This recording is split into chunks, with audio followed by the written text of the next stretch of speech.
I'm going to recognize Mr. Mills for 5 minutes. Thank you so much, Mr. Chairman. Thank you both for being here. I really appreciate it. Deputy Secretary Verma, great to meet you in person. We've exchanged some phone calls and texts. One of the things that one of my colleagues and also my fellow brother in Combat Arms, Mr. Crow, has said is that start with a question, get the facts. So I'm going to start with a question. In August of 2021, President Biden made a comment and said that if you just show your blue passport at HFAC, that you'll be permitted to enter and allowed on the aircraft. Is that correct?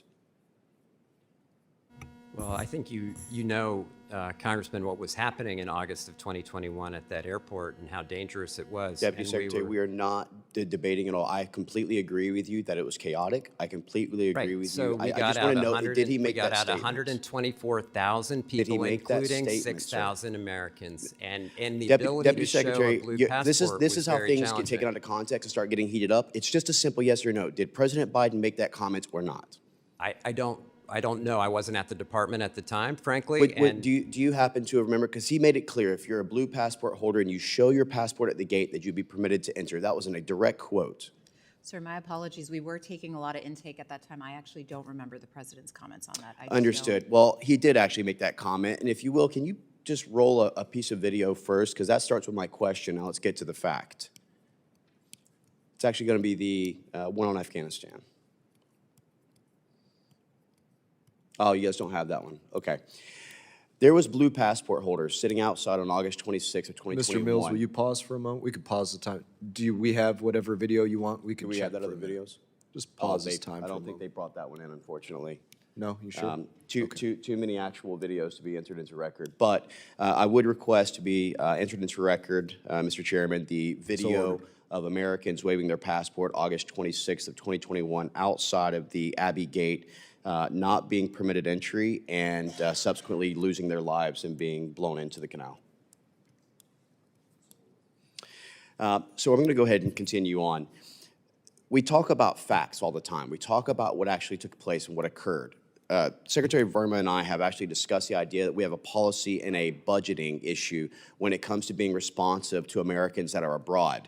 But I want to figure out how it is that private citizens and others are able to do things that the whole of government and its entire power is unable and unsuccessful in being able to do. And I want to provide a couple of examples. So here's the first one, which is a mother and 3 children born and raised Amarillo, Texas natives that Congressman Ronnie Jackson out of Texas 13 had requested State Department assistance and support for, and as a Rear Admiral had requested support from the Department of Defense and was denied and not even given any ability to try and get this family into the HKIA area when they were sitting at the gate. And the actual guard said that the only thing the State Department has to do is even say your name over the actual comms, and we will permit you in.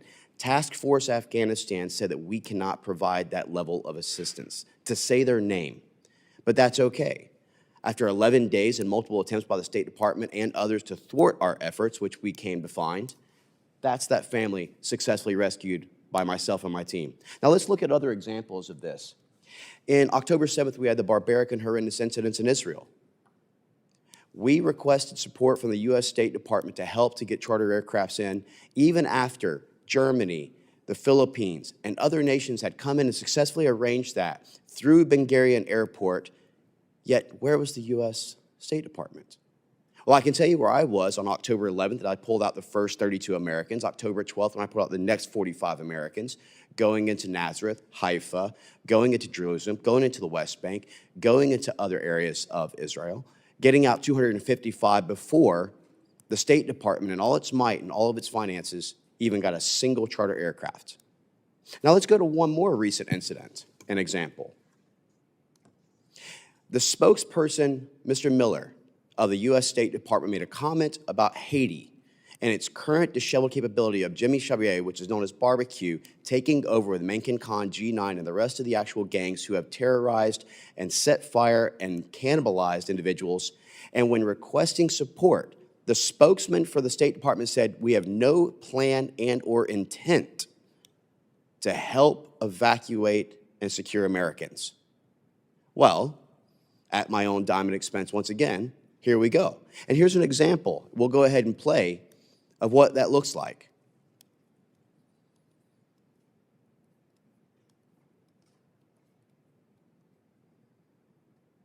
These are Americans who had requested multiple times from the U.S. State Department to gain assistance to be able to get them from their actual orphanage, to include the gentleman Mitch Albom, a very well-known author and radio host, who, by the way, is a known and well-registered Democrat. You see, when we care about the safety and security of Americans, we don't look at political affiliations or gender or race or religion or other things which are other descript. We care that they're a blue passport holder, and that's supposed to matter. We went on to not only rescue them, but to also rescue 13 more after that, to include a 2-month-old baby and a 3-year-old little girl who had been hiding and locking themselves in a chapel. Now, I'm puzzled at how the President of the United States and the United States DOS is telling us that they don't have the ability to help and rescue these Americans when private citizens with limited resources can achieve these great feats. And there's other organizations who are doing amazing things. So we can't talk about how the State Department's main objective abroad is to help support and to rescue and to help those abroad in every way, because we've seen time and time again the failures that have occurred. And we see this through the multitude of NEOs that are occurring, through the failed domestic and foreign policies that's leading up to this, to the Americans that are being banned. There's a pattern of abandonment that is existing right now and no confidence in our own government, which is why Americans feel more secure calling private companies than they do actually responding to the U.S. State Department, who does what? Sends them an automatic email and a website. Please go ahead and fill out. But guess what? The good thing is you do get shamed into your jobs, because now all of a sudden you had no intent, no purpose, or no plan to rescue Americans. Now you're sending a charter. That's what it takes to get the State Department to do their jobs. And that's unacceptable. So you need to let us know the resources, assets, and what needs to be done, because we're willing to help that, but we get nothing from you in return. With that, I yield back, and thank you for indulging my questions, Mr. Chairman. Thank you, Mr. Mills. Chair now recognizes Ms. Titus. Mr. Chairman, can I respond to that? Or? Certainly, you may. Yeah, look, over the past 12 months, State Department's helped 70,000 Americans, 70,000 around the world, not 1 or 2 or 9 or 10, 70,000.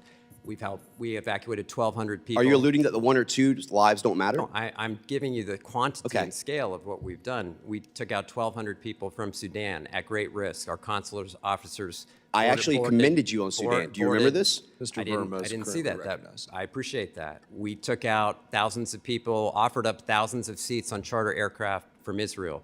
We are taking people out of Haiti. I appreciate what you've done, Congressman, but I think to demean the department the way you do, I think doesn't reflect the reality. But it's not demeaning, it's providing facts. Isn't that what Mr. Crow had just talked about, was look, posing a these question and people- getting these- facts? these There were people- people these- asking and begging for help. Sorry. Mr. Mills. These consular officers are doing incredibly heroic work. Mr. And I Verma. love what the State Department's Mr. doing. I Verma admire and Mr. them. Mills, hold on a minute. Mr. Mills, I'm happy to do a second round. If you have more questions, Mr. Verma, you can continue. No, I think look, I'd love to work with you to, the budget that you all passed out of here last fall was a 25% cut to the State Department. 25% cut, while you're asking us to take on evacuation responsibilities of Americans. We do so much to warn Americans where they're going. Haiti has been a level 4 country where we actually tell people not only not to go, but if you go, our ability to get you out is going to be limited. So I'm looking forward to this conversation with you. I hope we can support the budget to allow us to do things in a more robust way.